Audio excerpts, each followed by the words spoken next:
L'ombre, c'est tout ce qui n'a pas été assumé, ce qui n'a pas pu se vivre, s'exprimer. C'est la lumière, la vie qui n'a pas pu se donner. L'énergie, alors tourne en rond, se sclérose, fait un point mort et nous paralyse. L'ouverture spirituelle, pour avoir des bases saines et solides, passe par une attention, une compréhension incluant cette ombre en nous. La première manifestation de l'ombre en nous, c'est l'agressivité refoulée. La deuxième aspect de l'ombre, c'est la sexualité refoulée.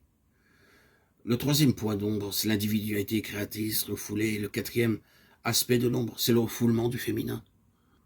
Enfin, le dernier élément cause d'ombre en nous, c'est l'être essentiel lui-même. Le refoulement de la dimension divine, spirituelle de l'homme va être une cause de souffrance. Durkheim dira qu'un homme qui, à partir d'un certain âge, ne se pose pas les questions essentielles, pourquoi je vis, qu'est-ce que je fais sur cette planète, quel est le sens de tout cela, risque fort d'être plus ou moins déséquilibré, sinon au moins immature. Parvenu à sa pleine maturité, c'est accepter ce noyau de lumière au cœur même de notre être.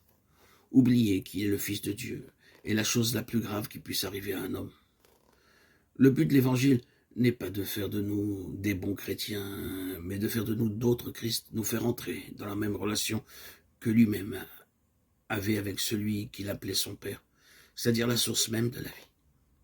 Quelle que soit ta pourriture, ta prostitution, quelle que soit ta douleur, n'oublie pas qui tu es, n'oublie pas cette étincelle de divinité, n'oublie pas cette relation que tu peux avoir avec le Père. Dans un autre langage, se souvenir du soi qui est en nous, tu es cela, tu es aussi le Fils de Dieu.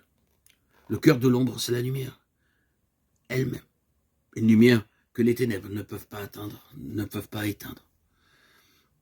Dans tous les domaines de notre vie quotidienne, dans l'ombre que nous avons reconnue en nous-mêmes, faisons entrer la lumière. Ces 5 aspects de l'ombre sont les plaies intérieures. Il y a aussi ces plaies qui viennent de l'extérieur. Durkheim parle de l'acceptation de l'inacceptable. Je préfère dire la non-dualité avec l'inévitable. Il ne s'agit pas de se résigner, mais d'être un avec la souffrance. Il y a 4 grands inévitables auxquels personne n'échappe. La souffrance physique, l'absurdité, la solitude, la mort. Plus on refuse, plus on dit non, plus on a mal. Vous avez peut-être vécu ces moments extrêmes où la souffrance est telle, on n'en peut plus, tellement plus que par excès de douleur, on ne sent plus rien. On touche un point au cœur de la souffrance qui est au-delà et qui ne souffre pas. Ramana Maharshi demandait « Où est la souffrance pendant votre sommeil ?» Il y a là un moment de non-dualité. L'acceptation de l'inacceptable va nous conduire vers un au-delà. Il s'agit de ne pas passer à côté, mais de passer à travers. Il s'agit d'accepter de traverser.